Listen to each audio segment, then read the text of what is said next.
Today we are going to be reviewing the QuickJack 5000TL, a small semi-portable lift system for your garage. The 5000TL is QuickJack's most popular model and costs about $1,800.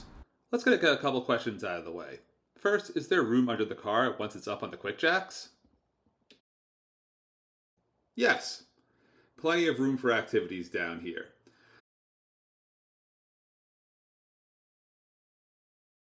Secondly, will you die underneath the QuickJacks? I don't think so. It seems pretty sturdy. The QuickJacks come as two different lifting units, one for the left side of the car, one for the right side of the car. They have casters so they can be rolled around. They are very heavy, probably 75 to 100 pounds each. They feel well made and the welds and quality of the metal looks very good. The QuickJacks come with 8 lifting blocks, 4 medium and 4 short. You can stack them for more lifting height. The blocks are what make contact with your car's lifting points and lift the car. You need to triple check that your car's lifting points fit the limited range of adjustability of the QuickJack you have chosen. There's a power unit that could either be 110 or 220 volts with some long hydraulic tubes attached to it. These tubes are messy and they have really strong springiness to them, so they tend to go back to their original shape. My unit also arrived damaged, and while BenPack sent me a new part, I didn't really feel like disassembling the whole unit. Your QuickJack will also come with lots of documentation, which you should familiarize yourself with before you start picking up cars. But let's go over the basic operation of the QuickJack. You could drive your car over the QuickJacks, but you can't run over them with your tires. They're not like ramps, so just position them in the middle and drive over them. Then, using the provided hook, drag the very heavy lifting units to the edge of the car near the lifting points. Attach your hydraulic lines from the power unit to the lifting units. Arrange your lifting blocks underneath the lifting points. You have to get these just right, so be careful. Then you can start to lift. Go back and check and make sure all those rubber blocks are in the exact right spot. The QuickJack has 2 mechanical locking positions. Once that arm with the sticker on it goes over the first locking position, you can lower the hydraulics. Arms on both lifting units will engage with the steel notch. The QuickJacks will not be able to be lowered at this point, and it's safe to work around and under the car. To lower the QuickJacks, you have to raise up the unit until that silver cam goes over the notch, and that will lift the arm over the notch so you can bring the unit back down. Of course, you're probably interested in the QuickJacks to use the full lifting capacity. You can continue to lift the unit until the second lock engages, just like the first lock did. Lower the hydraulics and the car will be safely, mechanically locked in place. One thing I don't like is the process of lowering the car from the second position. You must physically disengage each lock while the car is suspended using only hydraulics.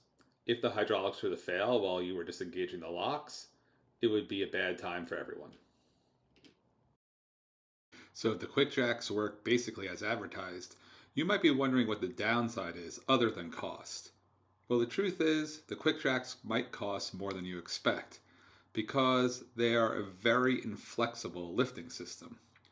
I bought the QuickJacks to work on our 4 cars, a 1993 Saab 900, a 1991 Volvo 240 wagon, a 2017 Subaru Outback, and a 2018 Mazda 6.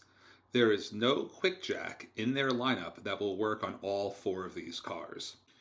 The lifting points on the Volvo and the Subaru are too far apart to work with the QuickJack 5000TL, which I've been showing you in this video.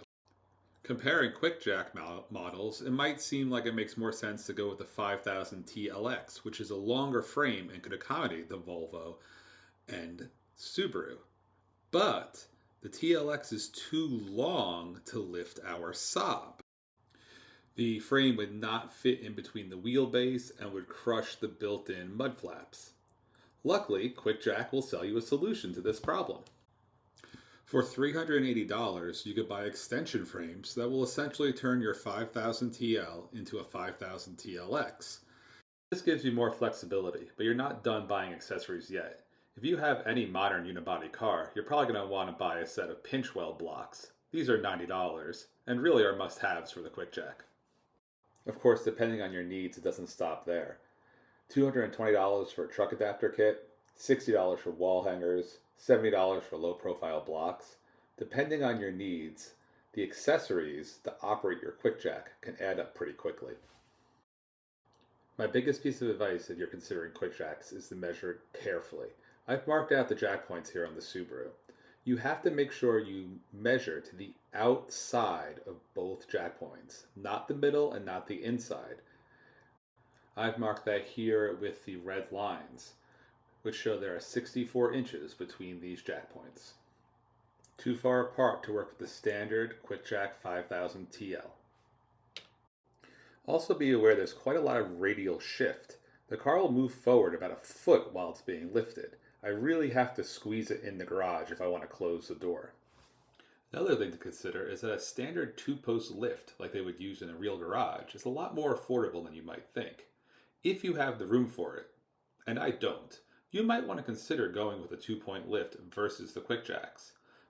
For me, the benefits outweigh the negatives. I do a lot of my own maintenance, and some things, like picking up this Mazda, are actually quite challenging with standard floor jacks and jack stands. The QuickJack should become a valuable addition to my increasingly expensive, yet rewarding hobby of keeping these cars, both old and new, on the road. Well, I hope you found this video helpful, and if you have any questions, please let me know. Thanks for watching.